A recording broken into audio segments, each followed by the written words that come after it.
Breaking news mga kabayan, 4,500 American soldiers na nakadeploy sa South Korea ililipat na sa Guam. Ito na ba ang simula ng digmaan laban sa China? Pangalawang breaking news, Pilipinas may biniling bagong weapon laban sa Chinese naval threats. Effective kaya ito? Pangatlong breaking news, dahil napahiya ang North Korea sa pagkalubog ng kanilang warship. May mga ipinakulong na si Kim Jong-un. Ano kaya ang magiging parusa nila? Bago tayo magumpisa, baka pwede pa like ng video na ito. Malaking bagay na to sa aming mga content creators. Maraming salamat po.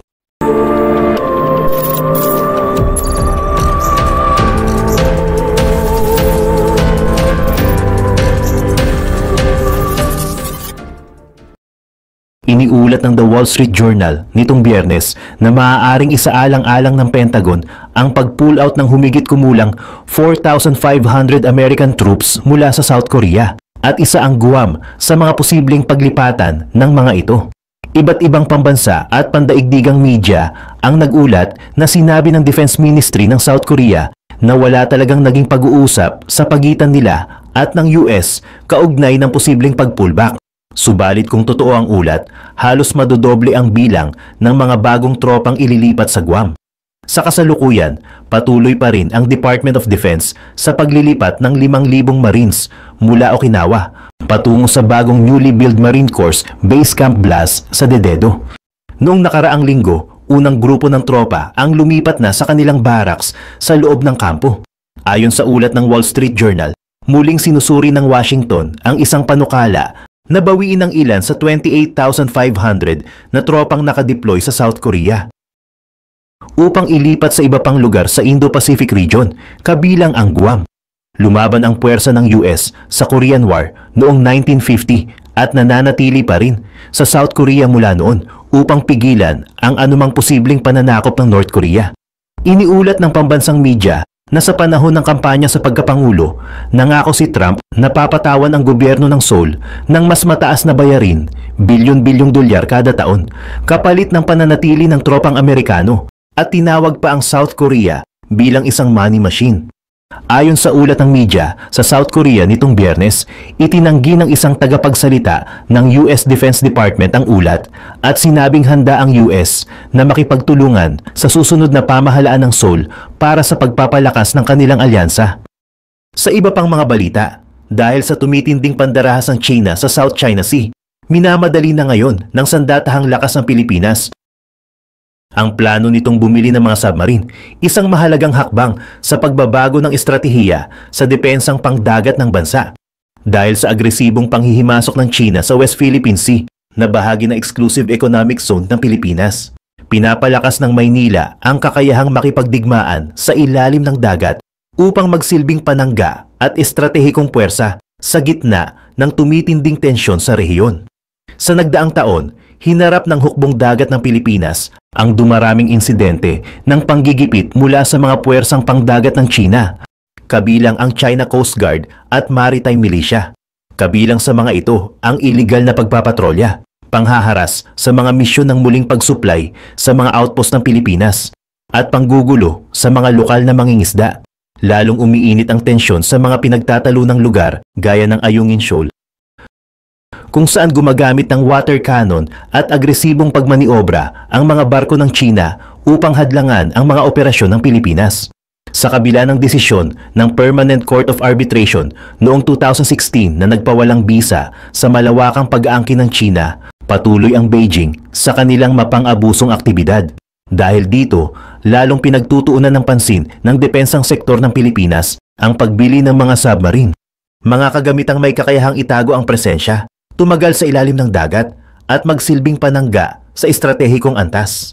Binigyang din ni General Romeo Browner Jr., Chief of Staff ng AFP, ang kahalagahan ng pagkakaroon ng ganitong kakayahan.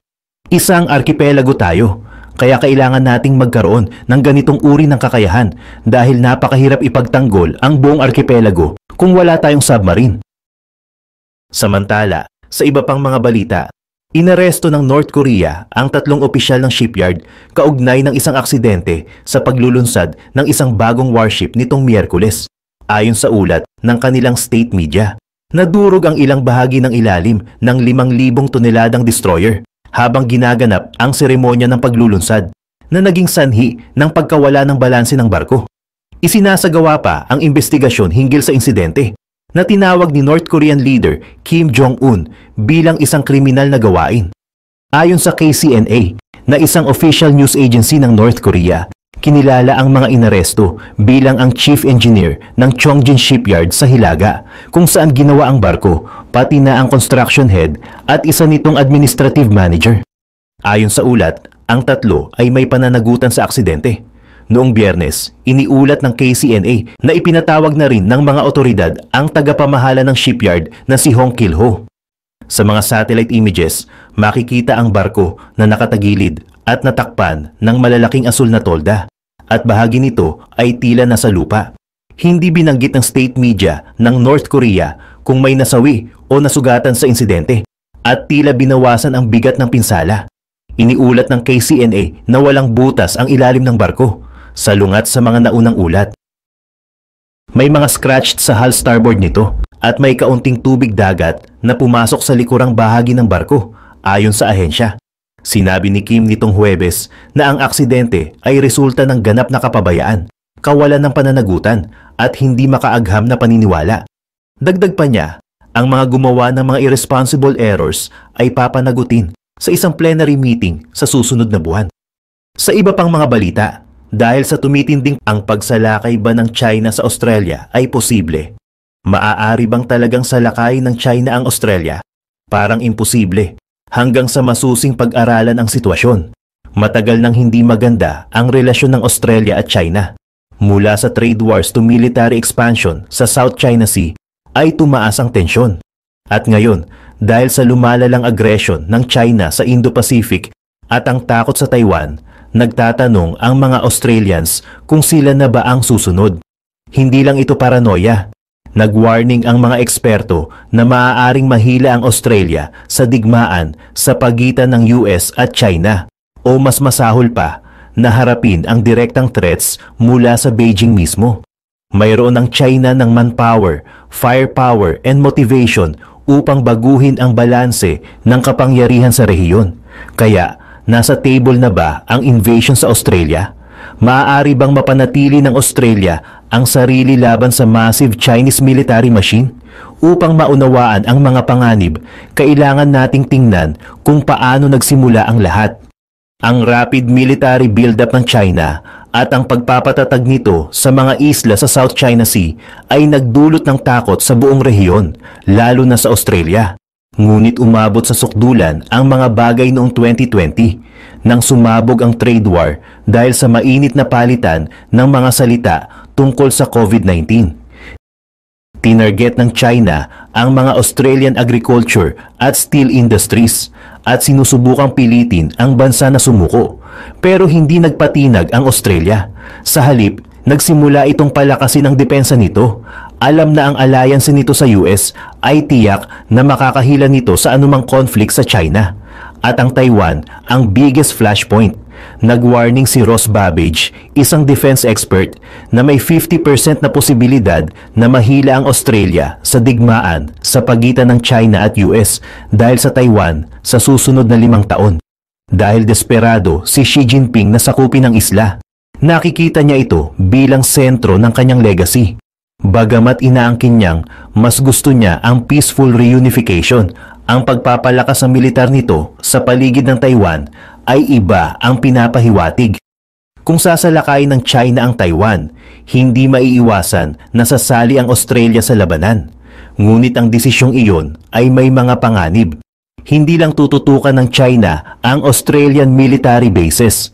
Maaari nitong atakihin ang civilian infrastructure, maglunsad ng mga cyber attack at kahit ang buhayin ang mga sleeper cells upang magdulot ng kaguluhan sa buong bansa. Pero paano naman ang isang all-out invasion?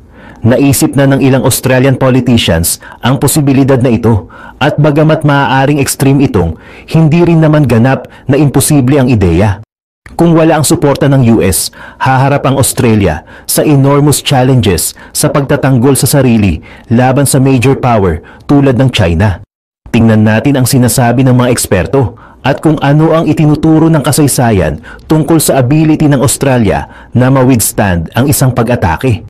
Nagbabala si Kim Beazley, dating pinuno ng Labour Party ng Australia at current chair of the Australian War Memorial, na masyadong umaasa ang bansa sa US para sa seguridad nito. Nagbabala rin siya na ang China ay mapapaharap sa pressure na salakay ng Taiwan sa 2027 dahil sa level of desperation. Parehong nagsabi ng panghihinayang sina Babbage at Beazley na pinahihintulutan na mag-atrophy ang militar ng Australia pagkatapos ng Cold War, at ang mga sunod-sunod na pamahalaan sa dalawang pangunahing partido ay hindi nagbigay ng mga kinakailangang resources upang mapanatili ang resources nito. Gayunpaman, magiging isang napakalaking hamon ang pagsalakay sa Australia. Nagsagawa ang mga Japanese ng mga air raids sa Northern Australia sa height ng kanilang kapangyarihan sa World War II.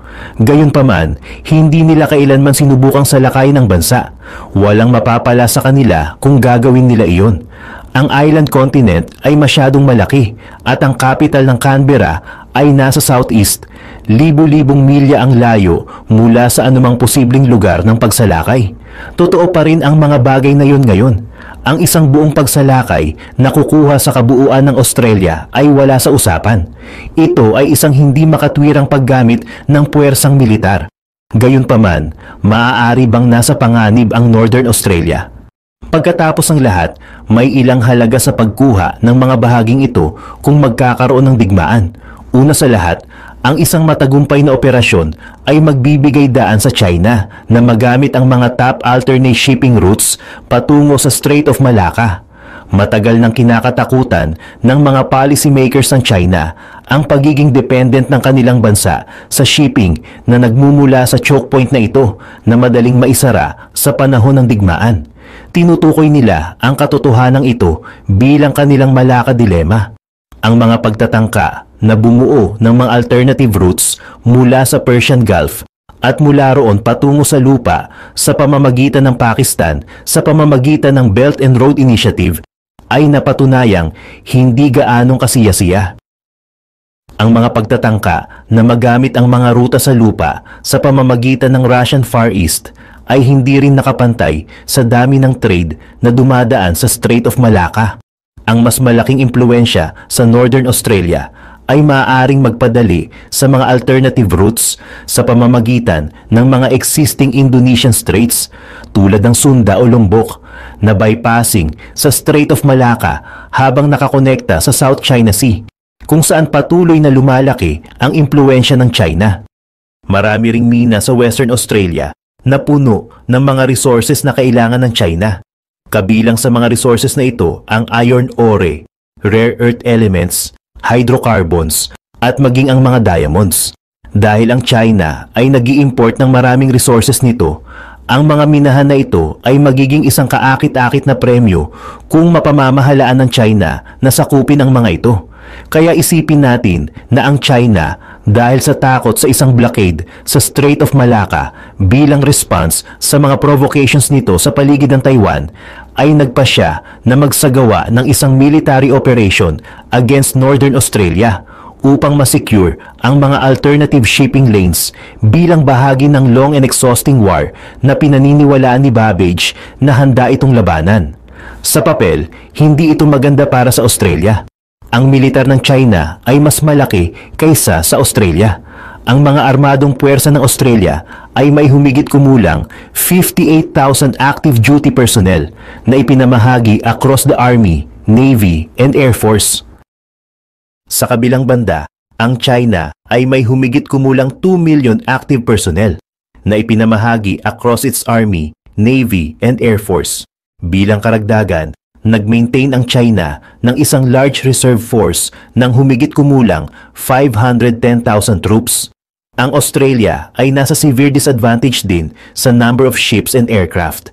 Ang China's Navy ay may 427 fleet na may 14 pang nasa order mula noong July 25, 2024.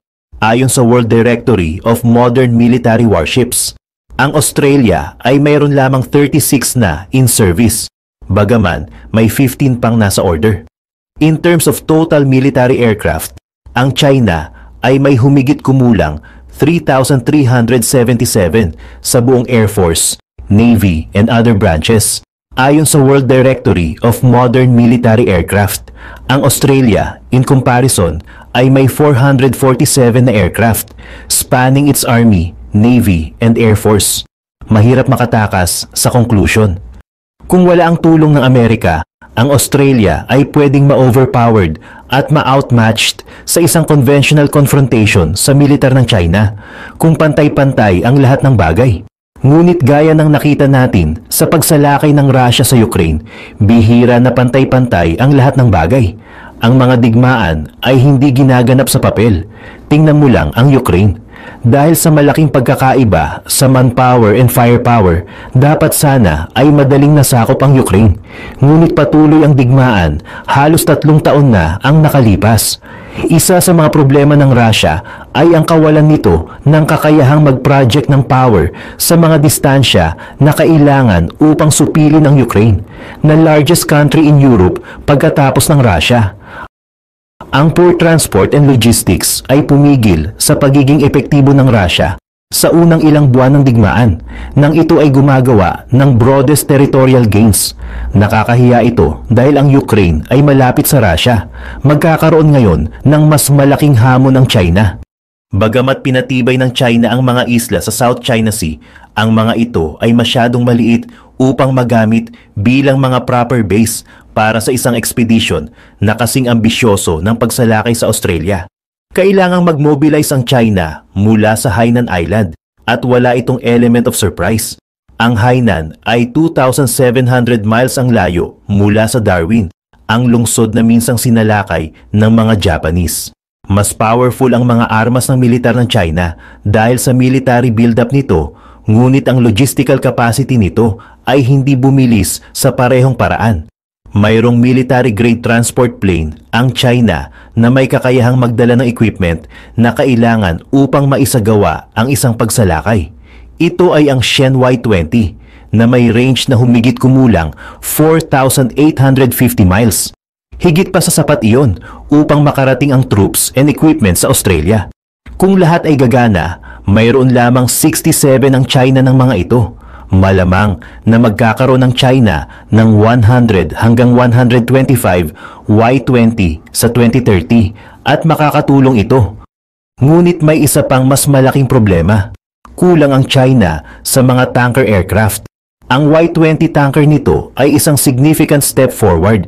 Ngunit mayroon lamang 8 ang China na inaasahang magkakaroon ng 8 bawat taon na gagawin mula ngayon hanggang 2023. Ang natitirang mga tanker aircraft ng China ay far less capable sa Cold War era designs na nagsimula noong huling bahagi ng 1940. Ang maliit na tanker ng China ay maaari lamang suportahan ang ilang transport craft ng Y-20 sa isang pagkakataon, kahit na ang pagsalakay ay ilulunsad sa 2030. At ang kakulangan ng suporta ng tanker na ito ay mahalaga dahil ang direct route ay magiging posible lamang kung papayagan ng Indonesia ang China na gamitin ang airspace nito. Sinubukan ng Indonesia na balansehin ang impluensya ng China at US na pinapanatili ang magiliw na relasyon sa pareho. Gayunpaman, ang Indonesia at China ay parehong partido sa South China Sea Dispute at ang pagpapahintulot sa China na gamitin ang airspace nito sa naturang ekspedisyon ay magdudulot ng malaking pagtutol sa internasyonal. Marahil ay mas malaki kaysa sa naranasan ng Belarus dahil sa pagpapahintulot sa Russia na gamitin ang teritoryo nito upang atakehin ang Kyiv noong February at March 2022. Ang China ay maaaring ang largest trading partner ng Indonesia, ngunit ang paghihiwalay ng sarili mula sa natitirang bahagi ng global economy ay malamang na hindi isang bagay na gusto nitong gawin. Bilang karagdagan, mahirap isipin kung paano tatanggapin ng Jakarta ang napakalaking panganib sa seguridad na magkaroon ng China sa rear pati na rin sa front nito. Ang pagtatatag ng presensya ng China sa Australia ay nangangahulugan na ang Indonesia ay mabubuhay sa ilalim ng threat ng Chinese force mula sa parehong north at south. Sa makatuwid, hindi maiiwasan na papayagan ng Indonesia ang China na gamitin ang airspace at tubig nito upang ilunsad ang isang pagsalakay sa Australia. Halos tiyak na mapipilitan ang China na gawin ang mahabang paglalakbay patungo sa target nito sa paligid ng Indonesia at Pilipinas at patungo sa east coast ng Australia. Mula sa Hainan hanggang doon ay may route na 6,500 miles na naglalagay ng karagdagang stress sa slim tanker fleet ng China. Ang kakulangan ng suporta ng Indonesia ay malamang na nangangahulugan na mapipilitan ng China na ilipat ang puwersa ng pagsalakay nito sa Cairns sa Queensland na walang halaga sa militar o geostrategic para sa Beijing. Hindi tulad ng Darwin na isang rehiyon na nag-host ng maraming vital infrastructure, kabilang ang American Intelligence Facility sa Pine Gap o BRUM, na ang geographic position ay makakatulong sa China na bumuo ng alternate trade routes na dumadaan sa Strait of Malacca. Ang Cairns ay hindi nag-aalok ng marami maliban sa isang lugar upang lumapag. Mula sa Cairns, kailangang tawirin ng China ang malawak na mga kagubatan sa pamamagitan ng isang predictable na network ng kalsada na madaling magpapahintulot sa mga defenders ng Australia na malaman ang patutunguhan ng kanilang kaaway. Mayroong kaunting mga likas na katangian na magpapahintulot sa paggalaw ng isang hostile force na maitago. Magtatayo ang mga defenders ng Australia ng mga pinatibay na outposts at patuloy na guguluhin ang mga mananakop na Chinese sa pamamagitan ng mga pag-atake sa hangin at pag-atake ng missiles. Ang Chinese Navy ay magiging mas hindi gaanong kapaki-pakinabang sa sitwasyong ito kaysa sa inaakala ng isa. Maaaring mas malaki ang bilang nito kaysa sa Australia's Navy, ngunit ang karamihan sa mga barko nito ay binubuo ng mga mas magaan na barko tulad ng mga frigate at corvettes na hindi idinisenyo upang gumana ng napakalayo mula sa kanilang mga base sa bahay. Mawawala rin ang plan sa karamihan ng suporta na tinatamasa nito sa loob ng mga tubig ng First Island Chain, kung saan mayroon itong advantage ng missile cover mula sa tinubuang bayan nito. Mayroon ng China ng mga missiles na maaaring maabot ang Australia, ngunit hindi gaanong marami.